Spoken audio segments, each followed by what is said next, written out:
In today's video, I'm going to teach you how to log in to Hostinger's hPanel and set up your own email account. We'll go through each step together to ensure you have everything you need to start managing your emails effectively, whether you choose to use an email client or rely on Hostinger webmail. So let's jump right in. First things first, let's navigate to Hostinger's hPanel. If this is your first time here, don't worry. It's a user-friendly platform designed to help you manage all aspects of your hosting account effortlessly. Once you've successfully logged in with your credentials, it's time to find the section of the panel dedicated to emails. On the left-hand side, you'll notice a tab labeled Email. Click on this, and a drop-down menu will appear. From this menu, select Email Accounts. This is where you'll be able to manage existing email accounts, or, in our case, create a new one.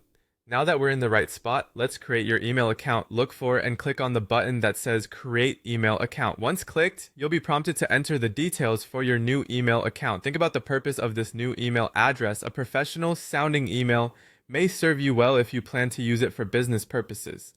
Enter your desired email alias in the username field. Next, you'll need to create a strong, secure password. Remember, a good password combines upper and lowercase letters, numbers, and special characters. So, take your time crafting one that you'll remember, yet remains difficult for others to guess. After setting your username and password, consider what you'd like the mailbox size to be. Different users have different needs. For some, the default size may suffice, while others might require additional space. Take a moment to determine what's best for you, and assign the mailbox size accordingly.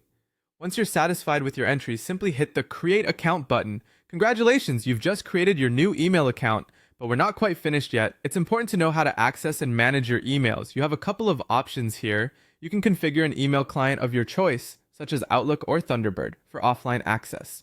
Hostinger provides guides for this, so you can rest assured you're in good hands no matter your preferred client.